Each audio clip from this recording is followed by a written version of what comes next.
Mount Kenya Trust was set up in the year 2000 to protect the forests, people, and wildlife living on and around Africa's second highest mountain. Standing at 5,122 meters, it is a working, living, breathing ecosystem home to over 2,500 elephants, the critically endangered mountain bongo, along with numerous other species, including an extraordinary array of bird life. An ancient volcano, thick forests encircle a rugged glacier-clad summit. Bamboo zones sweep into moorland and tussock grasslands. Unique plant species scatter the alpine regions. Rivers rise from the mountain and flow all of the way from central Kenya to Somalia. With so much biodiversity comes many pressures. For decades, the mountain ecosystem has been under threat. Elephant and bushmeat poaching, illegal logging, charcoal burning, overgrazing, water extraction, marijuana fields, forest fires, and illegal squatters were and still are today destroying the valuable water tower and resources. Mount Kenya Trust works with the government agencies to protect the mountain ecosystem, but also to restore destroyed parts of the forest. We've got a holistic approach to conservation with a number of different programs. Our field teams are extra eyes and ears on the ground, and they patrol in areas where human activity in the forest is high and ranger presence is minimal or non-existent. If we don't have rangers on this mountain who keep on monitoring the movement of wildlife and what is affecting them, then the poachers will have a free ledging area to up their game, and within a very short time, elephants will be history on Mount Kenya. The Mount Kenya Trust works with the Kenyan Wildlife Service to make arrests and deter illegal activities on the mountain.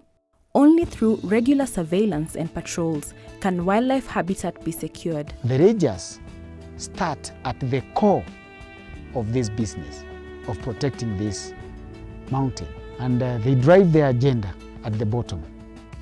Human-wildlife conflict is a huge problem.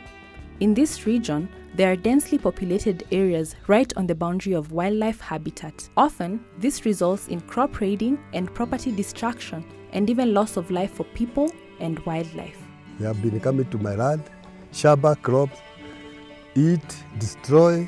That animal is very intelligent. It is able to detect where there is no flow of the light or the electricity. It comes and push the post, it falls, then it go to the shamba. And they normally come when the crops are almost ready to be harvested. Is the time they come.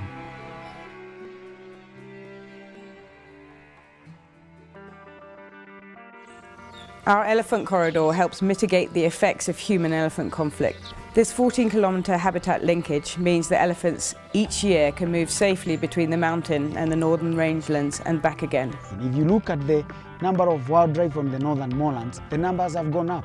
Right now, it's one of the biggest habitat for elephants. Continuously throughout the year, there are elephants in that area. The number of elephant using the corridor has increased year on year to 1,000 elephant journeys in 2015. An increasing number of other wildlife species are also using this safe passage. Wild dog, leopard, and now even lion are using this link.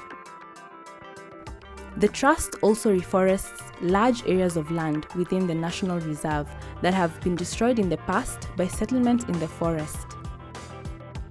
When those communities were settled there, they cleared everything and the forest was left bare. That's why we have gone into starting doing the rehabilitation of those sites. So far, we have done 400 hectares around Mount Kenya. Tens of thousands of indigenous trees appropriate for the altitude and climate are being grown from seed and taken back to the mountain to be replanted each year.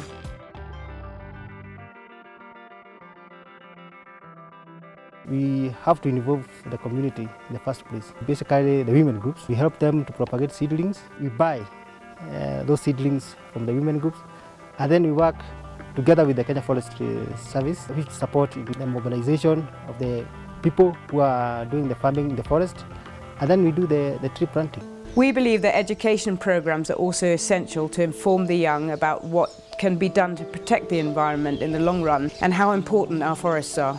So many grown-up people do not understand the need of conserving the forest or even having the trees in their home areas, and therefore we decided to instill the culture of growing trees in young children.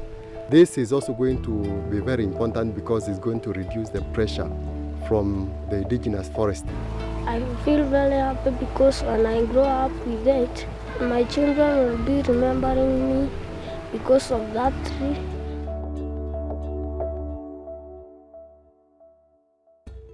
Conservation is about people as much as wildlife and forests. The My Family, My Health, My Environment program aims to support those living on the slopes of the mountain. I am in charge of a community health project where we help the communities that live close to the forest reserve.